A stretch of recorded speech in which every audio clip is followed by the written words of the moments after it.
Hello வணக்கம். இது உங்கள் சிவி ஜோன். ஸோ எல்லாரும் எப்படி இருக்கீங்க? இப்போ பார்த்தீங்கன்னா ஒரு சூப்பரான தரமான ஒரு இன்ஃபர்மேஷன் வந்திருக்கு. அதாவது ஆல்ரெடி வந்து நம்மளுக்கு ஒஸ்ட்டு பெர்ஃபார்மன்ஸ் யார் அப்படின்ற விஷயங்கள் வந்தாச்சு. அதில் பார்த்தீங்கன்னா பெண்கள் அணியில் வந்து சௌந்தர்யாவையும், ஆண்கள் அணியில் வந்துட்டு நம்ம சிவகுமாரையும் பிடிச்சி போட்டாங்க. பட் எனக்கு இதில் என்ன மாற்று கருத்து இருக்குன்னு ஆல்ரெடி சொன்ன மாதிரி வந்துட்டு சௌந்தர்யா ஓகே தான். ப்ளஸ் வர்ஷினி என்ன பண்ணாங்க, தர்ஷிகா என்ன பண்ணாங்க அப்படின்ற விஷயங்கள்லாம் கேள்விக்குறியாக வருது. பட் தர்ஷிகா பார்த்தீங்கன்னா இவங்க 2 பேரை விட சமையல் வேலையில் பார்த்துக்கிட்டதுனா ஒரு காரணத்தினால அவங்கள வந்து ஒதுக்கி வச்சிடலாம்.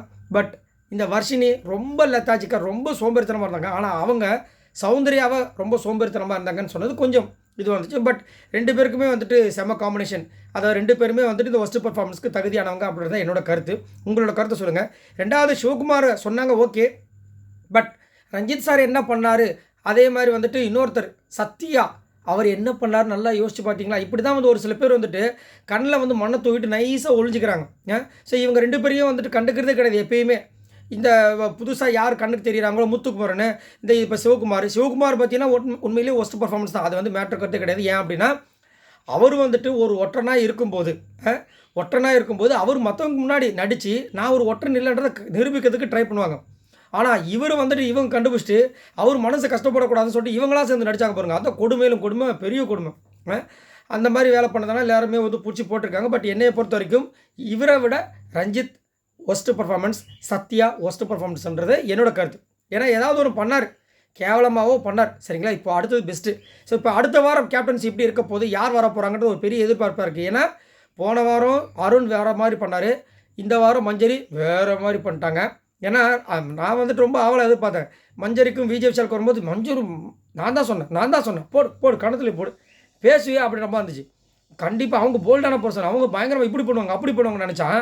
அவங்க இப்படியும் பண்ணல அப்படியும் பண்ணல. 2 பக்கமும் குண்டு சட்டியில் வந்து குதிரையை ஓட்டின மாதிரி அந்த பக்கம் இந்த பக்கம் ஒரு காலை வச்சு 2 குதிரை மேலே கிடுக்குன்னு போய் கடைசியில் செம்மாடி பாவம். அதாவது ஃபஸ்ட்டு ஸ்டார்டிங்காவது பாய்ஸ் மட்டும்தான் பிறந்துட்டு இருந்தாங்க மஞ்சரியை. அதுக்கப்புறம் கேர்ள்ஸை வச்சு செய்ய ஆரம்பிச்சிட்டாங்க. ஏன்னா அவங்க மைண்டு ஒரு டைம் பார்த்தீங்கன்னா படத்தில் போய் தூக்குங்க எல்லாத்தையும் சேரலாம் அப்படின்றாங்க. திடீர்னு பார்த்தா சேரை தூக்கிட்டு வந்ததுக்கப்புறமா ஏன் தூக்குனீங்க, தூக்கிடுமா போய் அங்கே வைங்கன்றாங்க. ஜாக்லின் மூஞ்சி மாறி போச்சு. ஏமா என்ன நினச்சிட்ருக்கீங்க, நீங்கள் சொன்ன நேரம் எடுக்கிறதுக்கும் சொன்ன நேரம் வைக்கிறதுக்கும் இது என்ன நினச்சிட்ருக்கீங்க, திருட்டு அப்படின்ற மாதிரி இருந்துச்சு. ஸோ இப்போ இந்த வாரம் யார் கேப்டனாக வர போகிறாங்க அப்படின்போது பெஸ்ட்டு பர்ஃபார்மன்ஸ் அப்படின்ற விஷயங்கள் வந்துச்சு.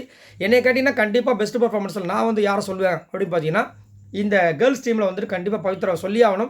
ஏன்னா அவங்க ரொம்ப அப்படியே முதுகு குனிஞ்சு பண்ணதெல்லாம் பயங்கர சாக்ரிஃபிஷன். 2 நாள் தொடர்ந்து அது பண்ணணும், ரொம்ப கஷ்டமானது. அவங்க திரும்ப நார்மலாக உட்காரும்போதே முதுகு பிடிச்சிட்டு உட்காந்துட்டு இருந்தாங்க. அதே மாதிரி அவங்களோட அந்த கேரக்டர் கேரி ஃபார்வர்ட் பண்ணிகிட்டே இருந்தாங்க. அது ரொம்ப பார்க்குறதுக்கு நல்லா இருந்துச்சு. ஒரு சில மந்திரிங்களும் இப்படி தான் இருப்பாங்க. அதே மாதிரி பாய்ஸ் டீமில் பார்த்தீங்கன்னா கண்டிப்பாக நம்ம வந்து தீபக் கொடுத்தே ஆகணும். ஏன்னா தீபக் ஃபுல் அண்ட் ஃபுல் அந்த கேரக்டர் கேரி ஃபார்வர்ட் பண்ணிகிட்டே இருந்தார். அவரால் என்ன பெஸ்ட்டாக பண்ண முடியுமோ அதை பண்ணார். அதுக்கப்புறம் ஆஸ் யூஷுவல் நான் வந்து சொல்கிறது முத்துக்குமாரன் தான். அது கன்ஃபார்ம், அது வந்து மாற்றுக்கிறதே கிடையாது. அதுக்கப்புறம் வேறு யாரும் நம்ம யோசிச்சு பார்த்தோம் அப்படின்னா பெருசாக இல்லை. அப்புறமா கொஞ்சம் அருண்குமார் அப்படின்னு. ஆனால் கேர்ள்ஸ் டீமோட பாய்ஸ் டீமில் எல்லோரும் ஒரு விஷயத்த பண்ணாங்க. இப்போ ஜெஃப்ரி அவர் தரப்பில் ஒரு விஷயம் பண்ணார், ராணவ் மகாராஜாவும் ஒரு விஷயம் பண்ணார், அதே மாதிரி அருண் பிரசாத் ஒரு விஷயத்த பண்ணார். இப்படி மாறி பண்ணாங்க. ஆனால் ரஞ்சித் சார் அப்புறம் வேறு யார் சத்யா அந்த பக்கம் போயிட்டார். அவர் இங்கே இருந்தாலும் அப்படி தான் இருக்க போகிறாரு, அங்கே இருந்தாலும் அப்படி தான் இருக்க போகிறாரு. ஸோ அப்படின்னு இருக்கும்போது இப்போது என்ன தகவல் கிடச்சிருக்குன்னா உண்மையிலே நம்ம நினச்ச மாதிரி பாய்ஸ் டீமில் வந்து தீபக்கும், கேர்ள்ஸ் டீமில் இருந்து பார்த்திங்கன்னா நம்ம பவித்ரா ஜனதி இவங்க 2 பேரும் தான் வந்துட்டு பெஸ்ட்டு பர்ஃபார்மன்ஸாக வந்திருக்காங்க. ஸோ 2 பேரில் யார் கேப்டனாக அடுத்த வாரம் வரப்போகிறாங்க அப்படின்ற விஷயங்களும் வந்திருக்கு. தீபக் தான் வந்து அடுத்த வாரம் கேப்டனாக வரப்போகிறார், அந்த ஒரு டாஸ்கில் வின் பண்ணிட்டார் அப்படின்ற மாதிரி நியூஸ் வந்திருக்கு. ஏன்னா பவித்ரா ஜனனி வின் பண்ணியிருந்தாங்கன்னா பெருசாக வந்துட்டு ஒரு தாக்கம் ஏற்படுமான்னு தெரியல. ஏன்னா அவங்களே ஓப்பனாக பெருசாக பேச மாட்டாங்க. பட் தீபக் ஒரு 2 வாரமாக வந்துட்டு வேறு மாதிரி பேச அடித்தடிலாம் பண்ணிகிட்ருக்காரு. ஸோ கண்டிப்பாக வந்துட்டு அடுத்த வாரம் வேறு மாதிரி இருக்கும். அதேமாதிரி அவர் வந்து மூஞ்சிக்கு நேராக வந்து டப்பாட்டின்னு நடிக்கிறாரு. அவருக்கு நிறைய ரசிகர்கள் இருக்காங்க. அப்படின்னு இருக்கும்போது கண்டிப்பாக வேறு மாதிரி இருக்கும், சம்பவங்கள் இருக்குன்ற மாதிரி தோணுது. அதே மாதிரி இந்த வாரம் கண்டிப்பாக எனக்கு மனசுக்கு இது இல்லாமல் கரெக்டாக பெஸ்ட்டு பர்ஃபார்மன்ஸாக பவித்ராவையும் தீபக்கையும் போட்டது என்னை பொறுத்த வரைக்கும் கரெக்ட் அப்படின்றது தான் என்னோட கருத்து.